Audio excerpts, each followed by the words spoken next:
I'm Shannon. I'm your host. I'm a psychic medium and a human being. I am here today because I've had a few cancellations with interviews. So I've not posted in a couple of weeks a new interview. But I thought I'd give you some filler until my next interview and talk about something that's been on my mind a lot this week, which is the idea of manifestation. Can you really manifest your dream life? Can you manifest things that you want? Well, yes, the answer is that you can. My niece is 15 years old, and I've been sharing a little bit about manifesting with her. And she came to me the other day and said, "You know what? I got to be honest. At first, I was very skeptical of the whole idea." And she said, "But Shannon, manifesting is real." She goes, "I'm fully invested."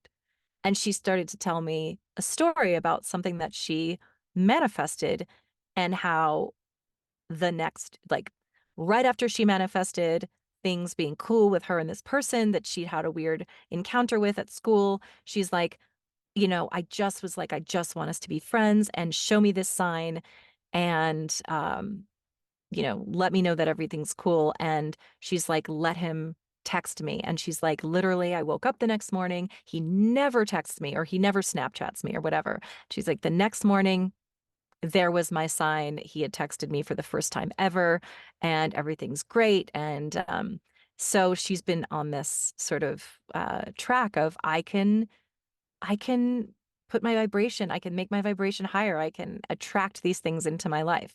So I wanted to address skepticism about manifesting because some people have told me you're delusional, this is all a fantasy and things don't necessarily, I tried manifesting and it didn't work, or you tried manifesting and you didn't get what you thought you were going to get. My answer to that is this. I'm a natural skeptic myself. I also believe in magic. I believe that you have the power to align yourself with a different dimension. This is quantum physics talking. So there are different dimensions that we can exist sorry. We can actually exist in different dimensions.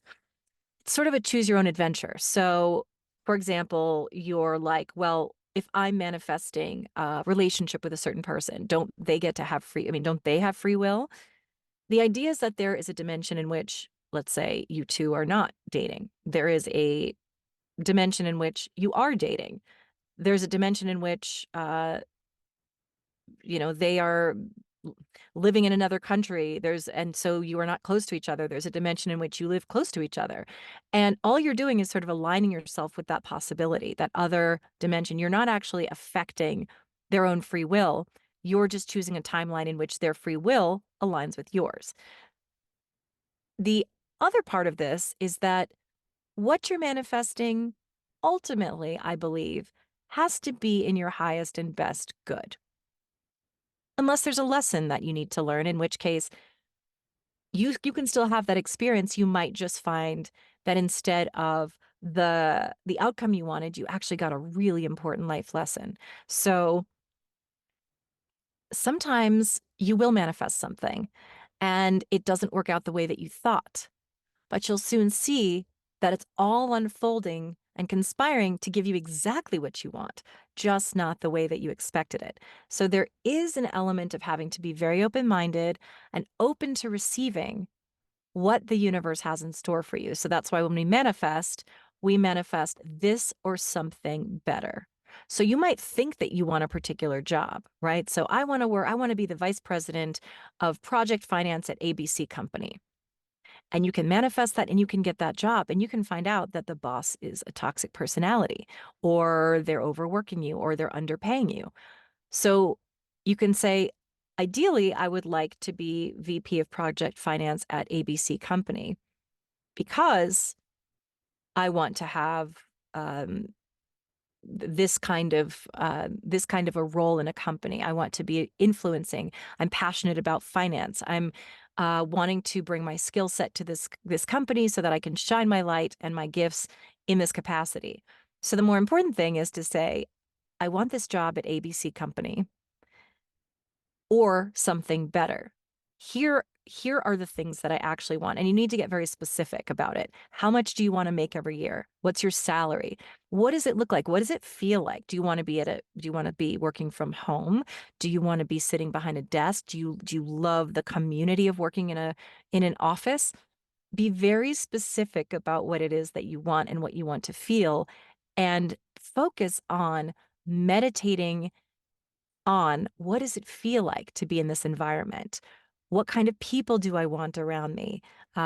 What is it that brings me to life? I want to feel this sense of excitement and motivation. I want to work with a team that's supportive and encouraging and like-minded, and we enjoy socializing together or whatever it is. But it is also about putting out that intention, but then being ready for something better or things to unfold in a different way. So, yes, you can manifest everything you want. You can keep yourself in this high vibration and know that you're deserving and really feel it real. And a lot of people who are skeptical of spiritual things might say, well, I just don't believe in that kind of magic. I don't believe that we are so powerful. I think a lot of things just happen. Okay.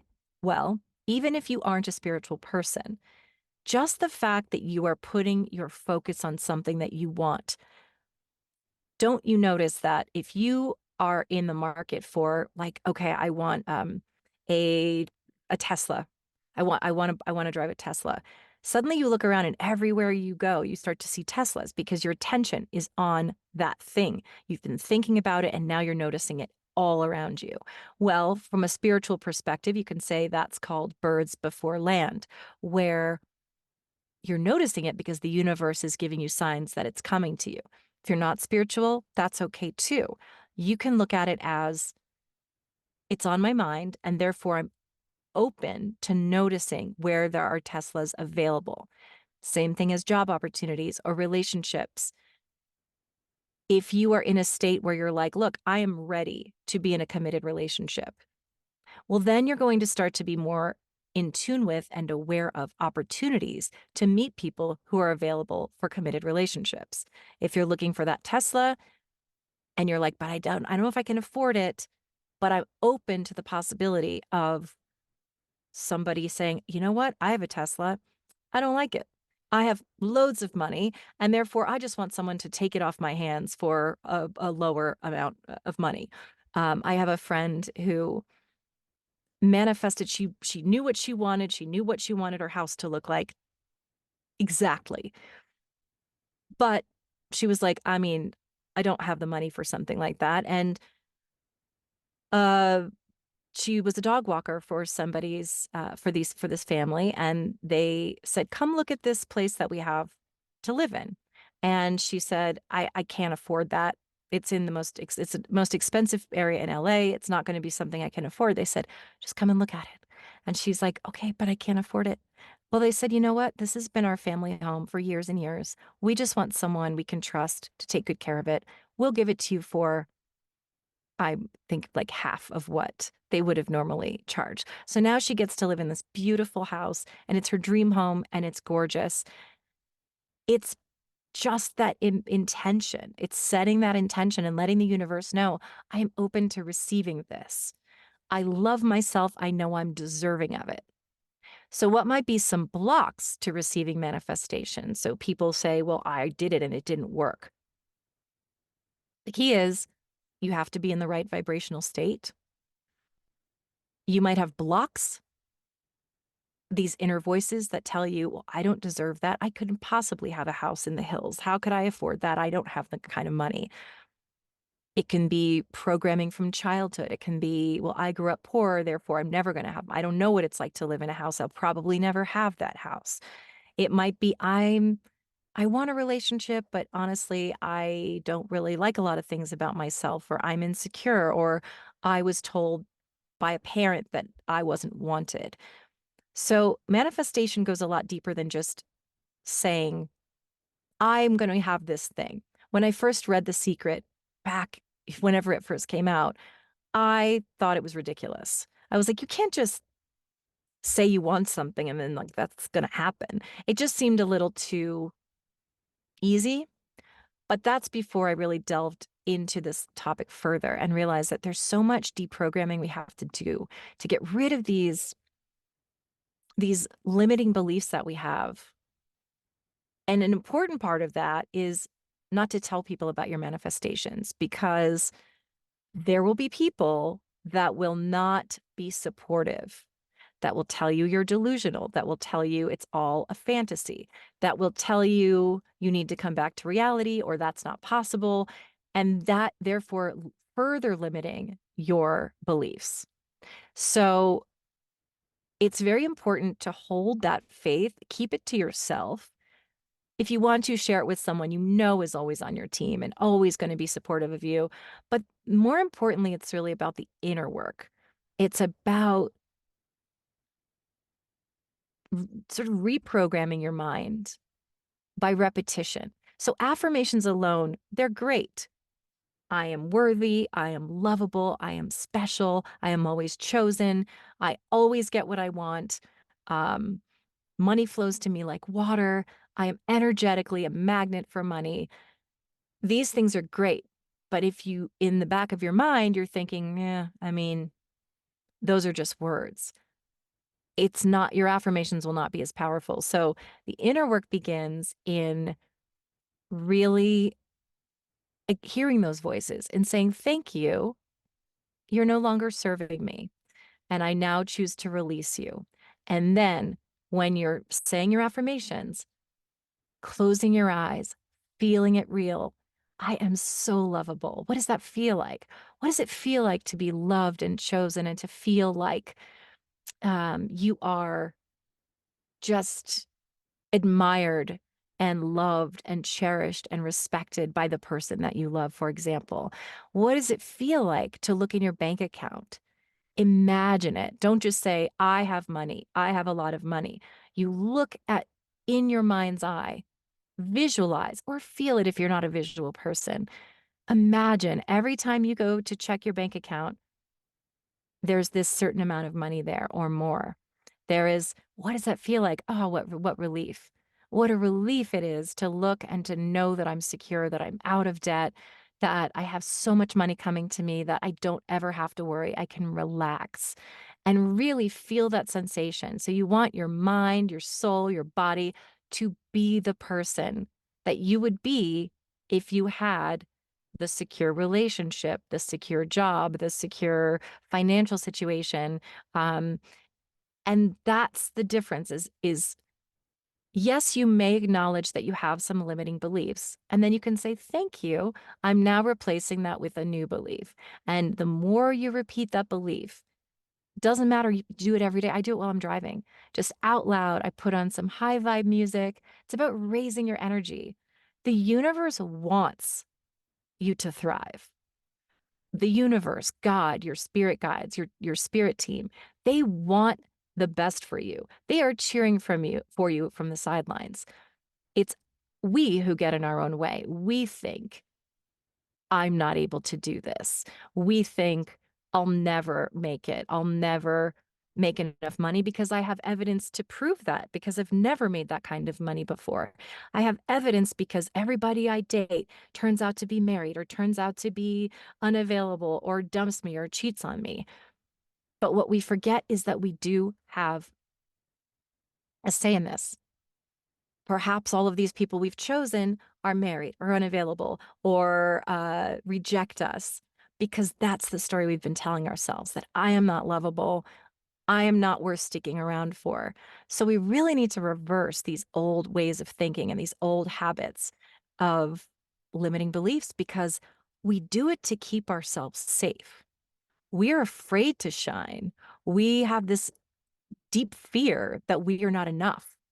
And it's so normal when we come into this world to be conditioned to think small, to play it safe, not to overshadow anybody with our light.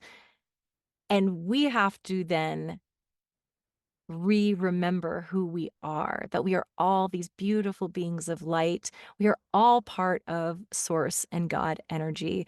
We are all one, and we are all much more powerful than we know.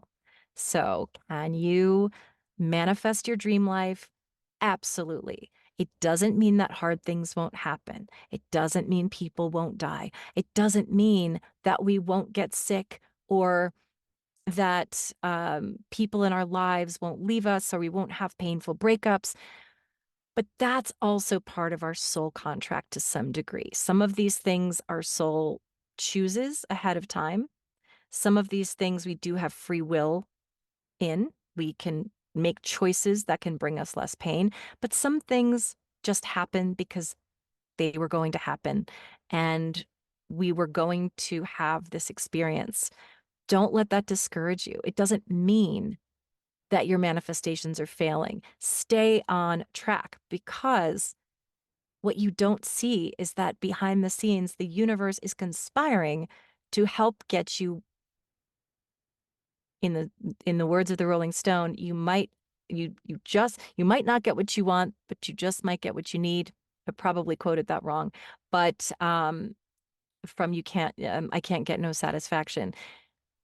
Ultimately, raise your vibration, know that you are worthy. Own that you are worthy. Fake it till you make it if you don't believe it right now, but just keep reminding yourself, I am. I am source. I am part of God. I am worthy of all of the beautiful things that life has to offer. And when you really start to become worthy, and there's so many ways of reprogramming your mind. Course in Miracles, there's therapy, there's 12-step, there's meditation. There are all sorts of ways to get there and to get out of that small thinking. So dream big, think big. Don't let anybody else tell you that you cannot dream big or that your dreams are unrealistic, because that's their own small thinking and projection. So I hope this was inspiring. I hope you feel motivated to go out there, write your gratitude list. Gratitude is a huge part of it. Write down what you're grateful for. Tell somebody today why you're grateful for them out of nowhere. Extend kindness to people, hold a door open, smile, pay them a compliment. By doing these things, we warm our own hearts. We touch another person. We might even change their day. We're sending out this ripple of beautiful vibration through the world, and that perpetuates more positivity and more beautiful things into our life. It helps us to attract people who are in that same vibration. It helps us to attract the opportunities that we're hoping to find. It helps us it helps us attract opportunity and abundance in all areas of our life. So just because a manifestation doesn't work the way that you thought it was going to work, trust that it's working out in your highest and best interest, that your spirit guides know what they're doing. Also, remember, hot tip, your spirit guides cannot intervene unless you ask them to. We have free will. We are given free will when we come into this world to see what we do with it. And it is up to us to live our lives the way that we want to. But if you feel like you need a little bit of support, don't forget, you have spirit guides. You have God. You can pray. You can pray. You can ask for guidance. You can ask for help. You can ask to be shown the way, and know that it isn't just God giving you, it is a co-creation. So obviously, you need to show up. You can't just say, bring me money while you sit on the couch and take naps all day. But if you do want to take a nap, honor your body and rest. And then get up and write down what's one thing I can do today to get closer to my goal. So really it's about focus. As I said, even if you don't look at this from a spiritual perspective, you can look at it from, I'm putting my focus on a thing. And when I put my focus on a thing, that's going to help me get closer to that end goal. So intentionality is really important. Make choices with intention. Don't just let life happen to you, because you actually have so much more power than you know. Thank you so much for being here. There will be more interviews coming up. in the following weeks. I'm doing some traveling, so I've been a little bit off of that. And then there are other people. Weather has been challenging across the nation, but I wanted to just give you a little bit of some thoughts today about manifestation, living your best life. I hope you are doing well, and I wish you health, abundance, prosperity, love, peace, and healing for your heart. Please like these videos, keep commenting on them. It really helps the algorithm. It's a way you can support the podcast for free. Subscribe, like, share, all of the things. I appreciate you so much, and I wish you a beautiful day.